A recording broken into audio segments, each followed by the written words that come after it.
The previous day's march had been long, and the legionaries stirred with the dawn. Breakfast was a simple affair, a handful of times panis militaris times dipped in water.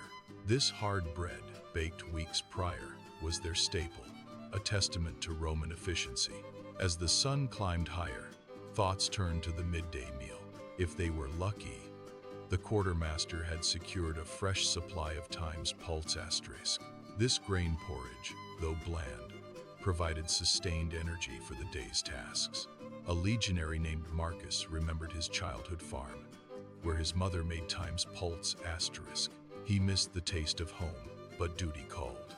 The centurion barked orders, and the soldiers fell into formation. Their stomachs grumbled, but their spirits were high. Foraging was a common practice, supplementing their rations with wild herbs and fruits. Sometimes, they would trade with local farmers for cheese or olives. These small additions made a world of difference, breaking the monotony of their diet. Meat was a rare treat, reserved for special occasions or successful hunts. Pork and beef were the most common, providing much-needed protein. The aroma of roasting meat was enough to lift the spirits of even the weariest soldier. Logistics played a crucial role in ensuring the legions were well-fed. Supply lines stretched across vast distances, requiring careful planning and organization. The Roman army was a well-oiled machine, and its stomach was its engine. Without a steady supply of food, the legions would be unable to march, fight, or conquer. The quartermaster, a man named Titus, was responsible for managing the food supply. He worked tirelessly to ensure that the soldiers had enough to eat. His job was not easy, but he knew that the fate of the empire rested on his shoulders. One evening, around the campfire, the men shared stories of feasts back home. Lucius spoke of his mother's honey cakes, while Flavius reminisced about his uncle's roasted boar. These memories fueled their resolve, reminding them of what they were fighting for. Water was just as vital as food. Legionaries carried water skins and were adept at finding sources of fresh water. Clean water prevented disease and kept the men healthy. The Roman army was renowned for its discipline and resilience. Their diet, though simple, played a key role in maintaining their strength and stamina. The setting sun cast long shadows as the legionaries prepared their evening meal. Another day was drawing to a close, and they had earned their rest. Tomorrow would bring new challenges, but they would face them with renewed vigor. The times panis militaris, times might be hard, and the times pultis, times might be bland, but they were the fuel that powered the Roman war machine. Marcus looked up at the stars, thinking of home.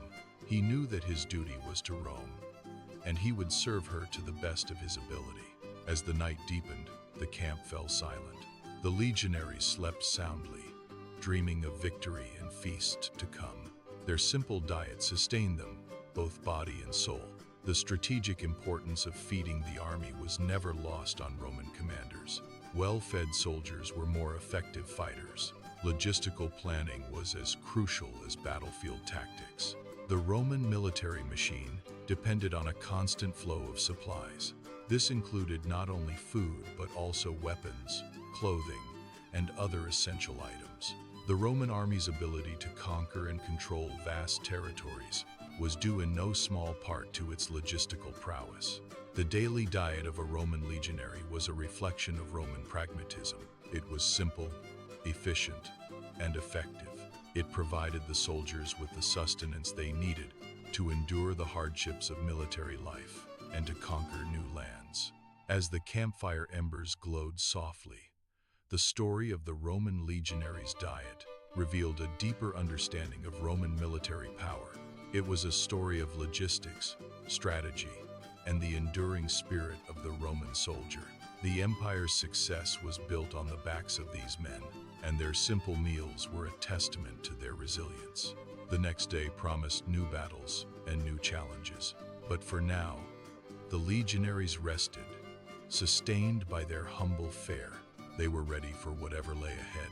Building upon the foundation of basic rations, the Roman army's logistical prowess played a pivotal role in ensuring a consistent food supply for its legionaries. Military engineers, recognizing the importance of a well-fed army, constructed roads and granaries strategically to facilitate the efficient distribution of provisions across the empire. These infrastructure projects were not merely about convenience. They were essential for maintaining the legion's operational readiness and extending Rome's reach.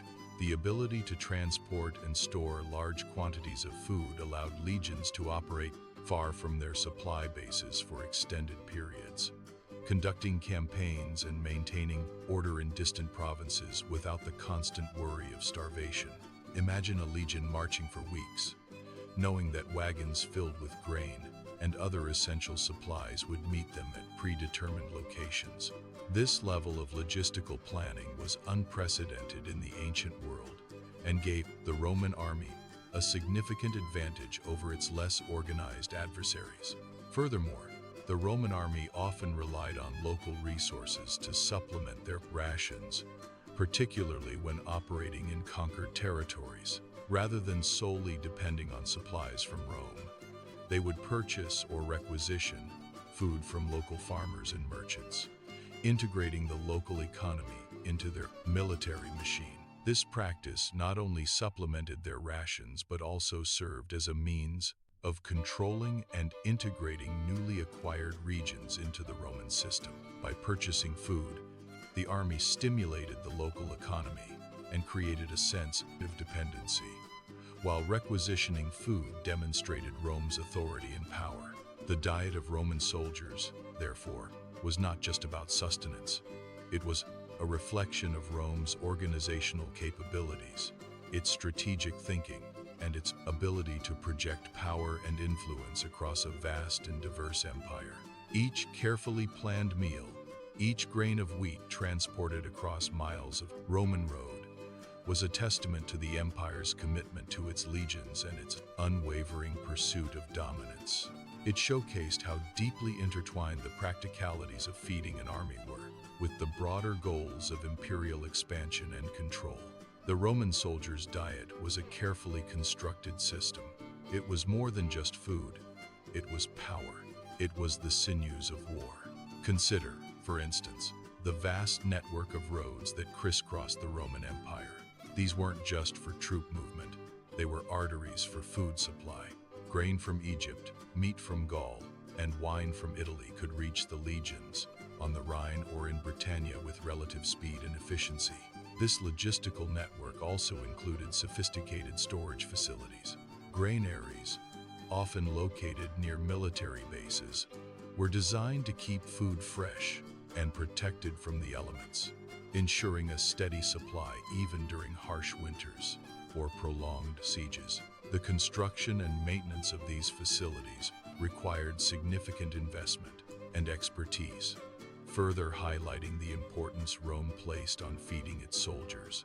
Beyond the logistical infrastructure, the Roman army also developed sophisticated methods for procuring and distributing food in the field. Supply trains, consisting of wagons pulled by oxen or mules, accompanied legions on their campaigns, carrying essential provisions and equipment. These trains were carefully organized and managed, with dedicated personnel responsible for ensuring that supplies reached the troops in a timely manner. In addition to supply trains, the Roman army also utilized waterways whenever possible to transport food and other supplies. Rivers and canals provided a more efficient and cost-effective means of moving large quantities of goods than overland transport, particularly for bulk items like grain. The Roman military even employed specialized ships, such as the Navis Lusoria, to patrol rivers and protect supply convoys from pirates and bandits. The impact of this sophisticated logistical system on the Roman army's effectiveness cannot be overstated. By ensuring a consistent and reliable food supply, Rome was able to maintain a large, well-fed army that could operate anywhere in its vast empire. This, in turn, allowed Rome to project its power and influence across the Mediterranean world and beyond, conquering new territories and subjugating rival powers. The Roman soldier's diet, therefore, was not just a matter of individual sustenance. It was a critical component of Rome's military and political success. It was a carefully orchestrated system that reflected Rome's organizational capabilities, strategic thinking, and unwavering commitment to its legions. It was the foundation upon which the Roman Empire was built, and it all started with a simple ration of grain. But that grain, multiplied by hundreds of thousands of soldiers, transported across thousands of miles, and carefully managed by a vast logistical network, became one of the most powerful weapons in Rome's arsenal. It was the fuel that powered the Roman war machine. It was the key to Rome's dominance. It was the taste of victory. And it all began with understanding the importance of a well-fed soldier. A soldier ready to march. A soldier ready to fight. A soldier ready to conquer. All thanks to the logistics. All thanks to the food. All thanks to Rome, a true empire, built on bread and sustained by strategy forever.